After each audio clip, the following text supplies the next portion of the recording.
say the opposite. Of course it was correct for Mrs. May to say yes. As she said it, what is the point of a deterrent if you're not prepared to actually press the button?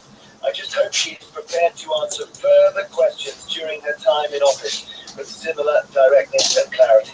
Radio 2.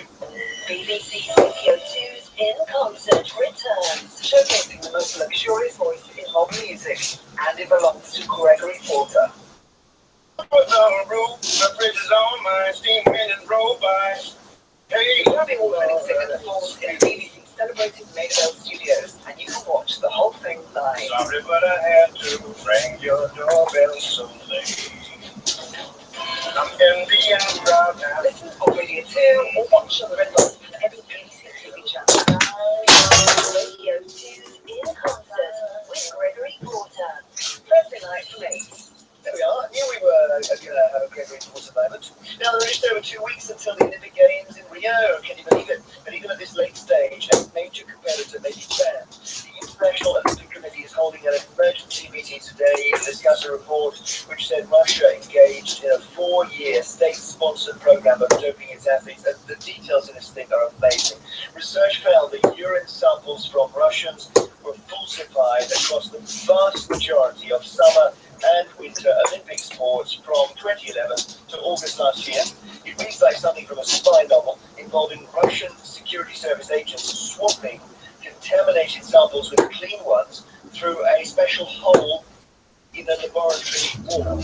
The Canadian law professor yesterday, Dr. Richard McLaren, led the study, and he was presenting his report. He described in detail how the agents operated. And to give one example, the 2014 Sochi in Russia.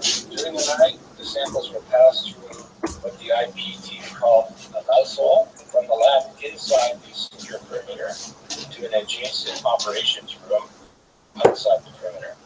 The clean urine from an athlete involved in the day's competition would be withdrawn from the FSB freezer and brought to the operations room to thaw out. The sample bottle would be returned by an FSB officer, open and with the cap removed.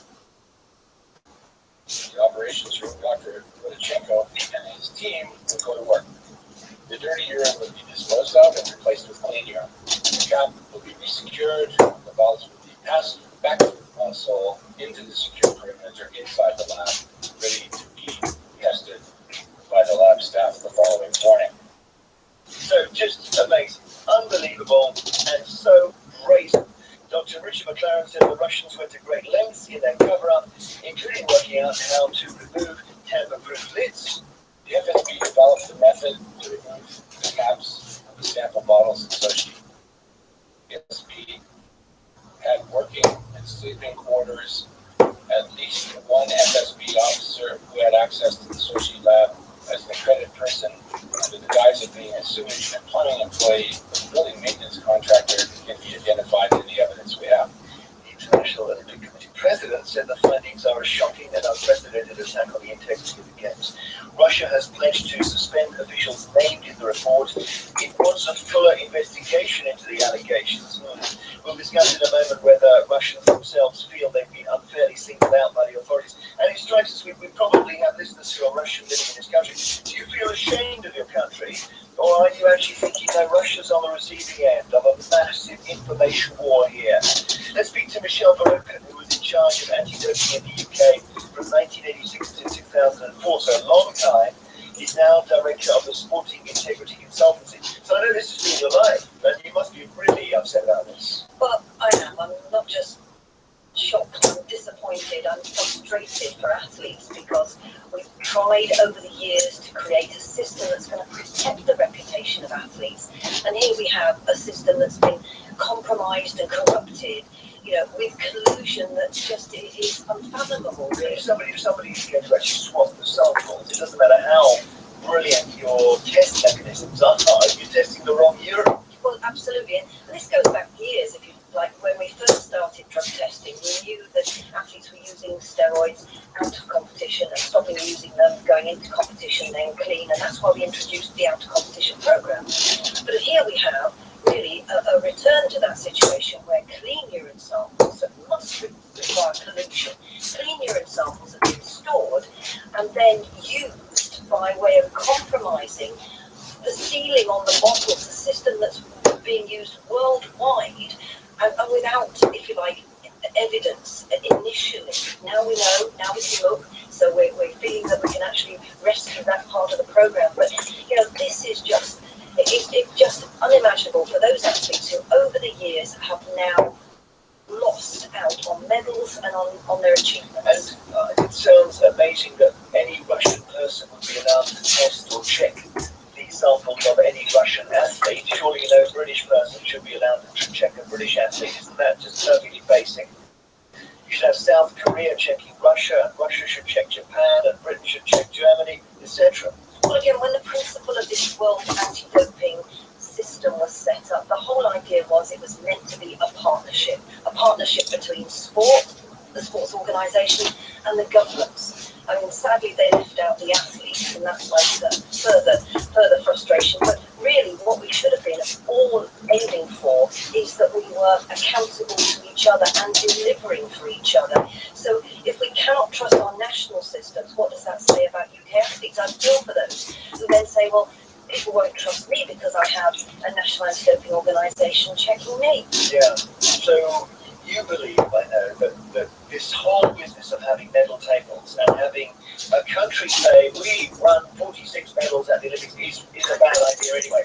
Well, certainly what's changed about the elite sports system is that the medals have become so important, and more important, if you like, than the athletes and their health. And I think that's where we just have to say, enough. Should we have that medal table? At the end of the day, when you look back to what the Kubertown wanted from the Olympic Games, he wasn't talking about this big national table, this league table of nations and who's the best nation in this sport or at this Games.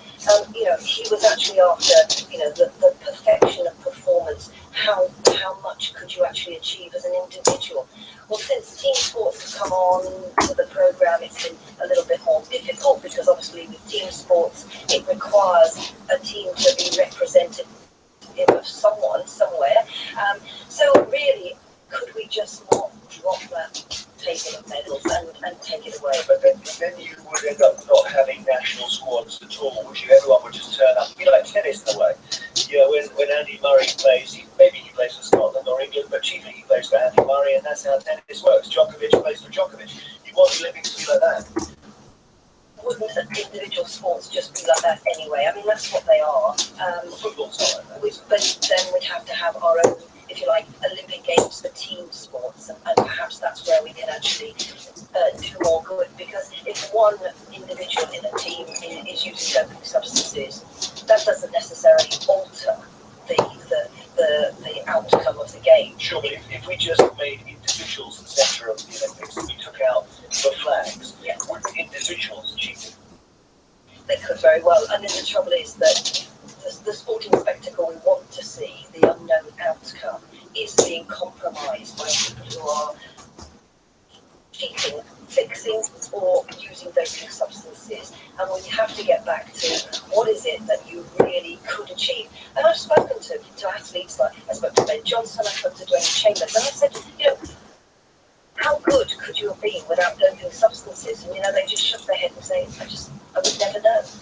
Amazing. Well, we'll just stay with us. Kelly Sutherland is on the line, former athlete who won bronze at the 2004 Summer Olympics, gold at the 2006 Commonwealth Games. I wonder, Kelly, if you're looking back thinking, hang on, what else was going on?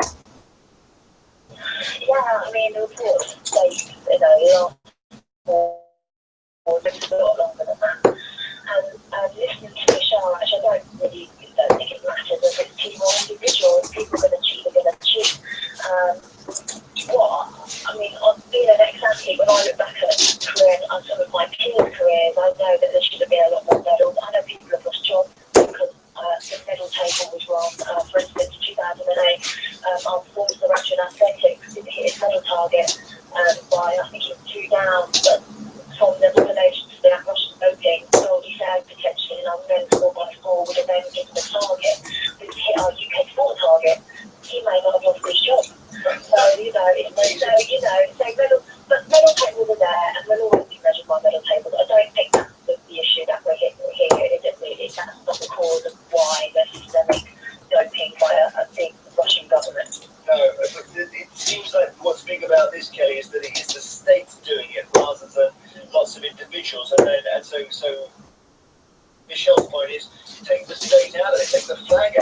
maybe it wouldn't happen. No, and I don't agree at all. Definitely, I want to represent my country. I feel most sports people, I imagine all sports people, and I'm maybe golfers and tennis in their country. I'm very proud that the flag is on my, well, it was on my kit, but I represent Great Britain, and I'm proud of that fact. The same as any cricketer, footballer, volleyball player, whatever. They are proud to represent Scotland, Northern Ireland, or Wales, and Great Britain and Northern Ireland. It's a proudness. Now, with the Russian doping, it's not just about sport. I actually feel it's something that's in their society. It'd be interesting to get a Russian perspective. Are they embarrassed by this scandal? Because I think I probably would be just happening in my country. It's something that's deep rooted. Is it happening in sport? Is it happening in business? Is it happening in innovation? You know, there's lots of things where this could be happening, and do they really, really care? So I don't think it's... I was going to say, you give me the perfect cue because we're going to speak to a Russian commentator now. But Kelly, thank you so much. Thank you, Jeremy. Take care. Former heptathlete, medal winner at Olympics and Commonwealth Games. Listening to Kelly Southerton is Dmitry Babbage in Moscow, political commentator.